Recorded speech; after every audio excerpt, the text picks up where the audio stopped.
First of all, my name's Steve Murawski. I work for Chef on the community engineering team for Nathan and Tom, and I primarily focus on a lot of our Microsoft stuff because that's the community I kind of came out of.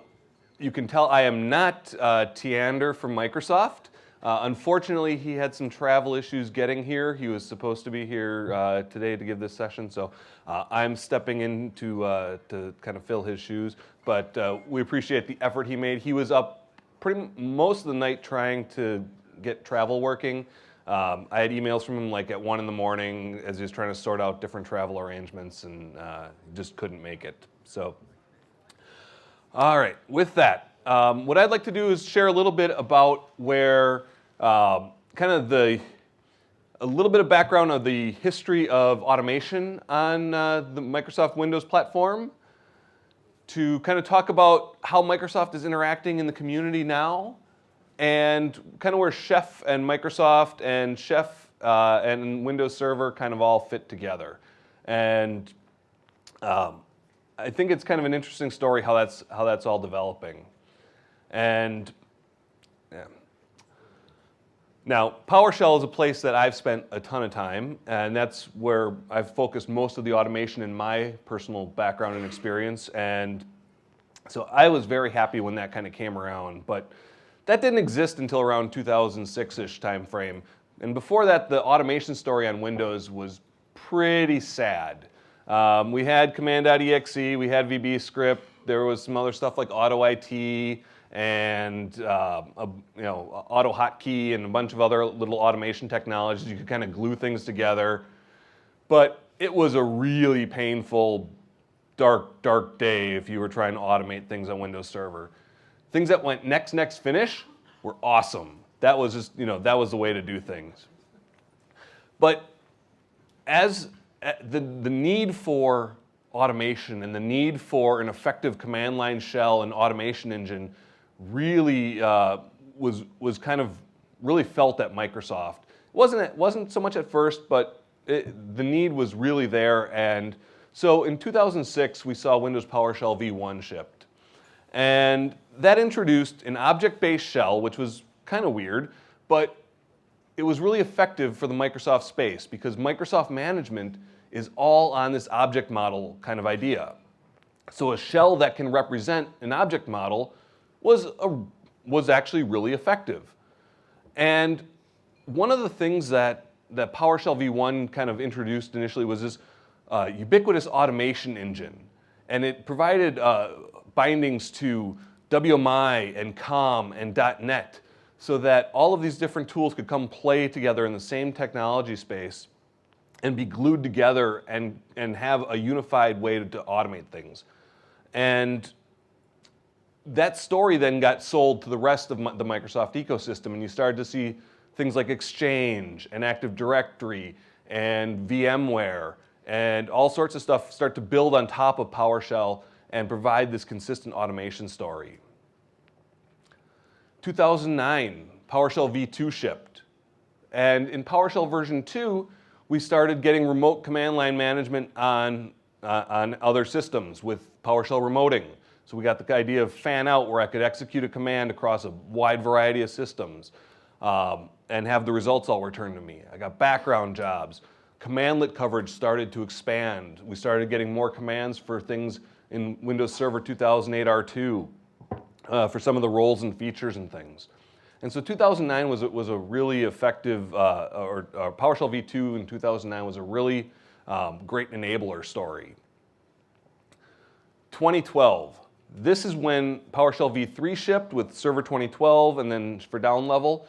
But this was kind of a watershed moment for PowerShell because with Server 2012, they introduced a way to generate PowerShell commands off of WMI interfaces, and the command coverage exploded. So a lot of things that we couldn't administer from the command line before, now we could. Things like networking stack, the firewall, and there were some command line tools for doing those, but they were hard to do in PowerShell, and they were hard to do from an object model management standpoint. And we started getting a ton of coverage in Windows Server 2012 timeframe with PowerShell 3. A year later, we had PowerShell v4 ship. And PowerShell v4 introduced desired state configuration. So Microsoft has been building it on its command line story, and then with PowerShell version 4, they're starting to get into the config management space, and they're realizing that configuration management is an important story to tell. And there's been demand from customers, hey, we want to be able to configure SQL Server with configuration management. We want to do IAS sites with configuration management. And Microsoft looked at the landscape and said, hey, what do? Do we start shipping a Chef Cookbook for IAS and a Puppet module for SQL Server? Or do we do Active Directory with an Ansible playbook? What do we do in this space? And so Microsoft does what Microsoft does, and they build platform tools. And so they built desired state configuration as a platform to enable configuration management concepts and to allow anything that targets the Microsoft platform to write DSC resources, desired state configuration resources, that can then be leveraged by any other tool in the ecosystem. And so that's something that we at Chef kind of liked. And we were one of the first partners to come out and show desired state configuration integration with Chef. And where we stand now, Windows Management Framework 5 is in production preview. And Windows Management Framework 5, they've built on a lot of the feedback that we've given them from using Chef and desired state configuration together, and they've introduced ways to make it a better story, to give us greater control over how DSC resources are executed and things. We also see in PowerShell v5 the introduction of PowerShell Get, which is a basically package management for PowerShell modules and DSC resources, and enabling community sharing of these things. So that's a real brief history of kind of where PowerShell and things have brought automation on Windows Server together. And now I kind of want to step into the Microsoft and open source space. Microsoft's had a pretty turbulent history with the open source community. You may recognize this guy. He didn't have the greatest opinion of open source at the time. Now we're seeing stuff like Microsoft loves Linux, and we're seeing a lot of Windows stuff showing up on GitHub.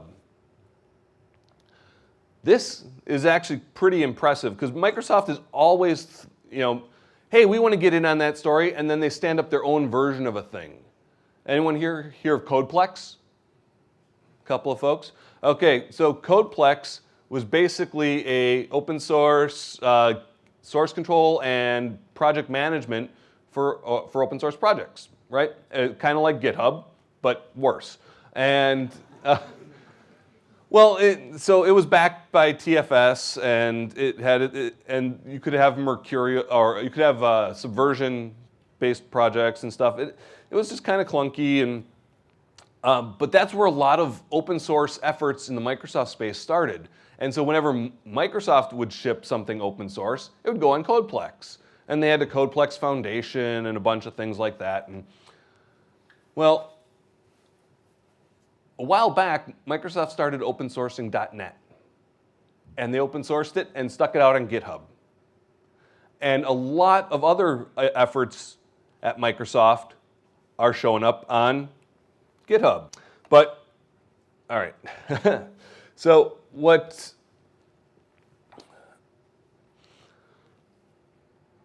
we're seeing at Microsoft is a bit of a change. And Visual Studio kind of kicked this stuff off about maybe 3 or 4 years ago or so. I was at a session at Microsoft, and they were talking about all the different open source projects that they ship in Visual Studio. And at the time, there was like 60 or so different things. And a lot of us were like, okay, that's great, but what about Windows Server, and where's the open source story there? And with Microsoft stepping into this desired state configuration space, they've actually started publishing resources out on GitHub. And that's where the development is happening for a lot of desired state configuration resources. And they're taking contributions from the team. One of the web pages I was going to pull up there actually shows the stats for the month. They basically take X number of pull requests and had X number of merges and blah, blah, blah. But they're actually developing in the open around a lot of desired state configuration resources, and that's a big change for Microsoft. And they're having a conversation around how do we test these things?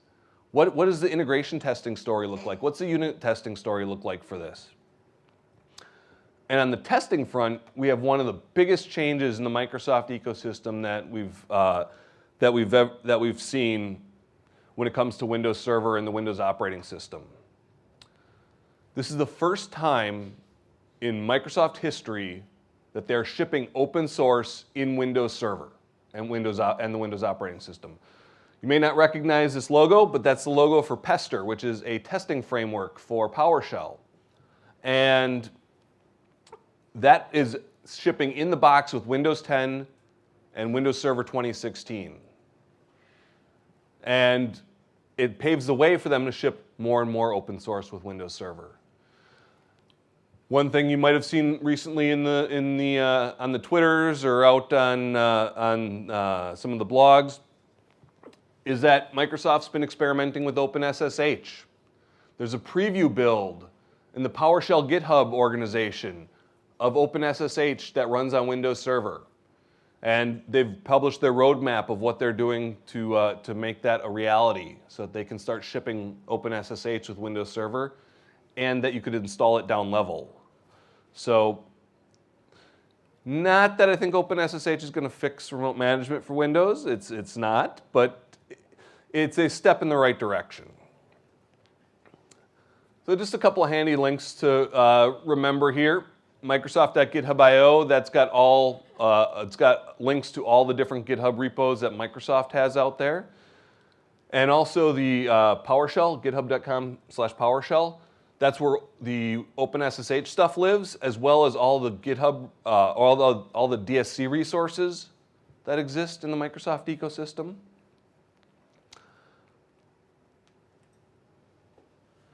And you're starting to see a message from Microsoft about, hey, you like open source stuff? We like open source stuff.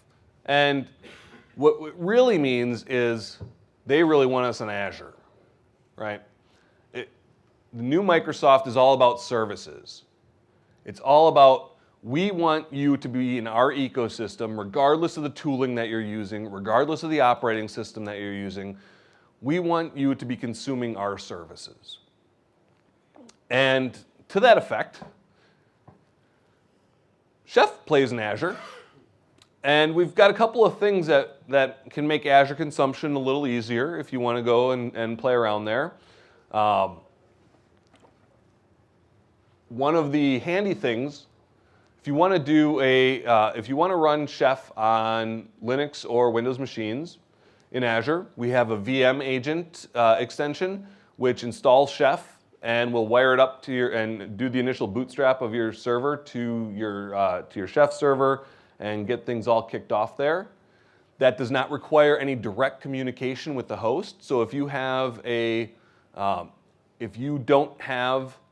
you have access to the Azure APIs, but don't want to have direct access to the host machine in Azure, you don't need it when you're bootstrapping with the Azure VM agent. So you could bootstrap an isolated system internally in Azure and not actually have to have direct public access to it. So you don't have to expose WinRM if you don't like dealing with that. You don't have to expose SSH to the outside if you don't want to be able to bootstrap with the VM agent. Chef provisioning. Chef provisioning has drivers for Azure, and thanks in large part to Stuart over there. Hey, why don't you give a wave? We've got a lot of work underway with the Chef provisioning on Azure with the new resource management APIs. So as Azure evolves, their APIs are evolving, and they've moved to this resource management API. And Stuart's been doing a lot of work in provisioning and with Test Kitchen to enable that story to be able to use Azure with the resource management APIs. One awesome part about that is there's an upcoming thing called Azure Stack. That's so you can run kind of an Azure compatible API in your data center, which is comparable to running in Azure, which would give you the same API access via provisioning and Test Kitchen, for example, internally, as well as in Azure, if you wanted to have that nice hybrid story. And then there's Knife Azure, which has some nice access to both the old service management API, gives you access to the VM agent, again, allowing you that ability to bootstrap without necessarily having to have direct node access from the outside. Then we get into the Chef and Windows space. Now, I have a few opinions as far as how Chef and Windows should be kind of perceived and shown and trained and talked about, and you might hear some of those. But at the end of the day, Chef is Chef, Windows is Windows, Linux is Linux, and how we use Chef to manage Linux is inspired by how we operate and manage Linux systems. But we can use Chef as Chef to manage Windows in the way that Windows is intended to be managed. It doesn't mean we can manage it like Linux, but it does mean we can manage it effectively with Chef. Because they're three separate concepts.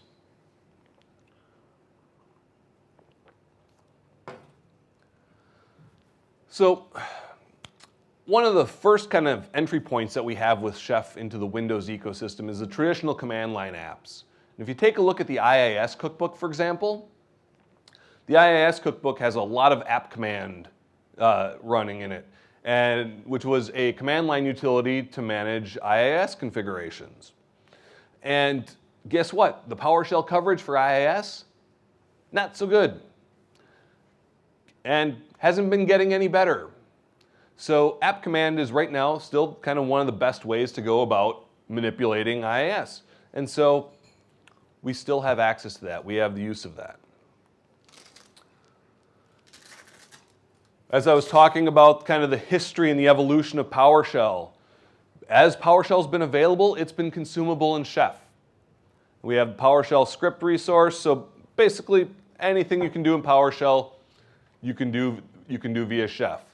Script resources aren't really the best way to go about doing things all the time, but hey, they're there, and we don't have a ton of inbox resources for built-in Windows features yet, but we have a lot of PowerShell that we can go and get at a lot of that stuff.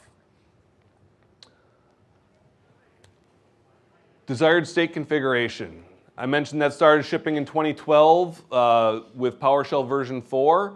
We started doing some development work around that time, and just over a year ago, we started shipping support for desired state configuration in Chef. So we shipped the DSC Script Resource, which allowed you to basically embed a snippet of desired state configuration syntax inside your Chef recipe. And then we would use the DSC's local configuration manager, which is the agent that executes DSC configurations. We would then kind of hand off to that, let it process that snippet of desired state configuration, and then parse the results back and say, hey, oh yeah, 3 of 4 resources were updated in that particular run. Or nothing had to change, things are good. And earlier this year, thanks to Windows Management Framework 5, starting with the February preview, we started shipping DSC Resource. And DSC Resource, which is, again, dependent on Windows Management Framework 5, gives us that finer grain control of individual desired state configuration resources. And DSC Resource is this light wrapper that we can put around a resource and include it in our Chef recipes. And I I would show you the what that actually looks like, but I'm afraid I'm going to break the recording.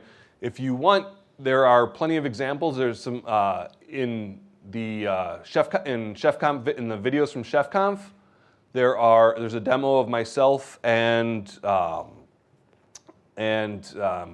course I'm drawing a blank right now. Yeah,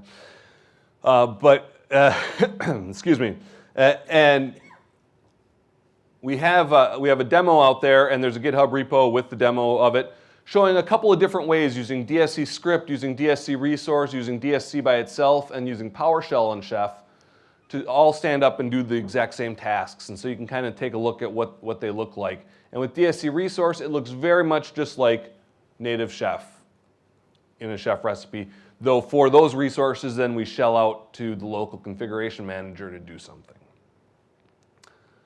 But we still have some challenges on the Windows platform.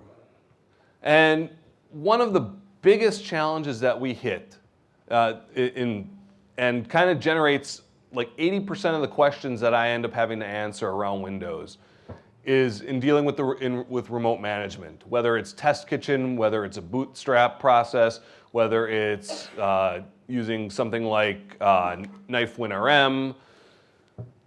It's when we execute commands against a remote server in Windows, we're operating in the WinRM service context. Because Windows remote management, that's how commands get executed. It is not the same experience as if you were logged in via remote desktop and open up a PowerShell prompt. And that's because Windows has a different command execution model. And if you are, and WinRM is considered this non-interactive context. And some things don't work so well that way. The Windows Update APIs, most of them won't respond or won't allow you to do anything if you're in a non-interactive context. And that's because a lot of those APIs existed before remote management was really a thing that people cared about.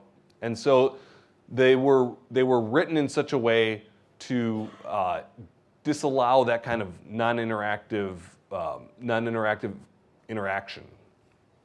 And sad note, OpenSSH is probably not going to fix that, at least right off the bat. The other big challenge we have on Windows is performance. Ruby isn't the most performant thing on Windows, though it's getting better.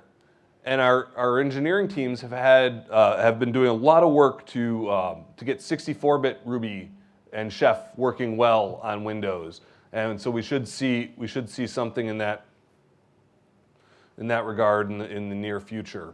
That also helps as we look to support Nano. You guys hear Nano server? All right, a couple of you. So the next version of Windows Server is going to include an option called Nano. And Nano is Microsoft stripping off the legacy of before and basically shipping a stripped down, bare bones, nothing included Windows Server. There is no UI. There is a limited interactive command line shell. And there's basically no other features shipping in box. So it's like a stripped down Linux distro that is 20 times smaller than your basic Windows Server Core standard installation. Very, very small. Very, very lightweight. Very, very fast. And one of the ways they get there is they strip out all the Win32 stuff. There's no MSI in Nano. There's no 32-bit anything. There's a whole lot of stuff that's just been removed. And so we're working to get Chef so that Chef will run well in that environment. And the last thing I kind of wanted to talk about before opening up for any questions is in Windows as a workstation. Windows as a Chef workstation is an environment that we are dedicated to having as a quality experience. Now, one of the challenges there is that the Chef command line tools are definitely Linux flavored in behavior. The command line switches follow either the -- long name or -- short, where if you're coming from a PowerShell background, that's a little different because PowerShell commandlets have a single dash, and the parameter name is not case sensitive. And it's going to be the long name, and you just have to do just enough of the parameter to distinguish it. And so there's a little bit of a discrepancy in feel for how the commands operate. And it's okay. For the most part, the commands work as behaved, or as expected. There are some parsing issues with Ruby, with Ruby for Windows and PowerShell, because we're going through a parsing layer of PowerShell and then Ruby. And so one of our devs spent some time and built some PowerShell wrappers to go around chef client and the chef command and knife and several others, so that it could actually pass the command parameters directly to Ruby as expected. And so we're trying to smooth out and make the Windows experience as a workstation kind of as delightful as it is on Linux or on Mac.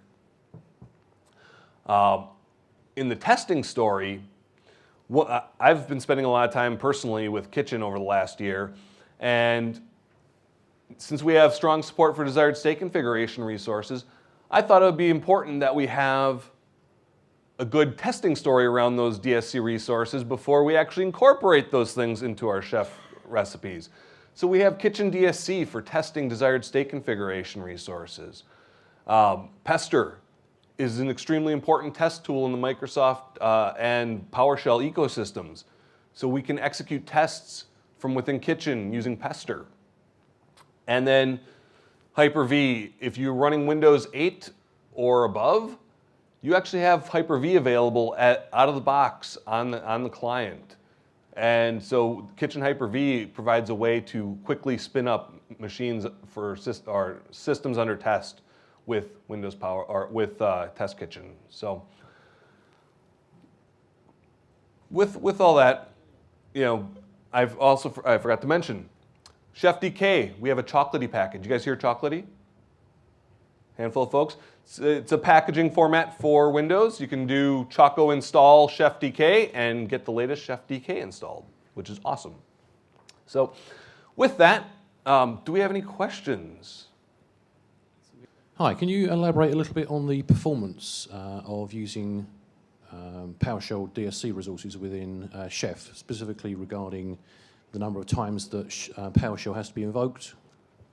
You bet. So the question was the performance of using the DSC resource or DSC script and having to shell out to PowerShell all the time.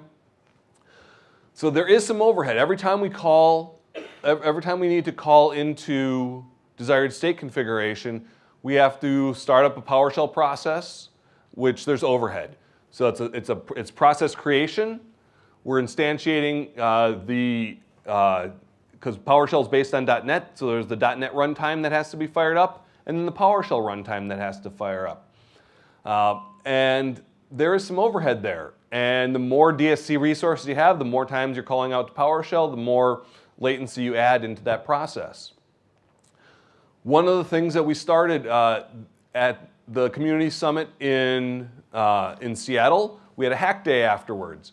And myself and Matt Rock and Jay Mundwala and a couple of other community members sat down and we were hacking on an option for how we could instantiate the .NET runtime in process in Ruby.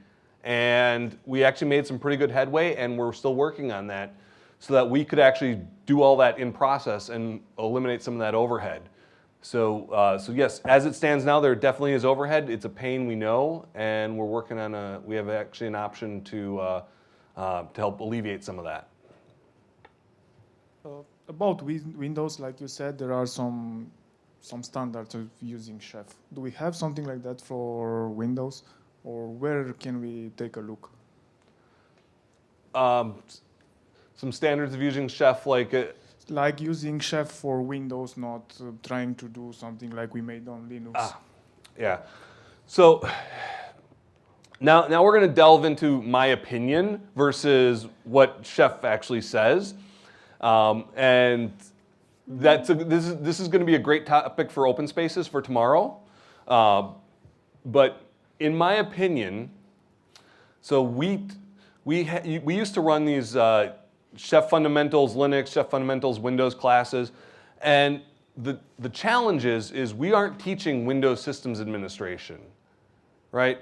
And how you administer your Windows systems is going to be different based on your application and environment needs.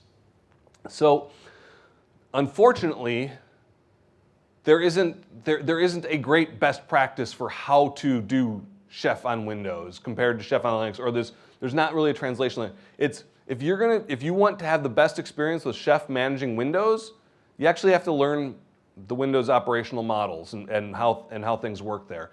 What the difference is between services and scheduled tasks and where they're applicable. And there's points of debate there, even in the Microsoft sysadmin communities and operational communities.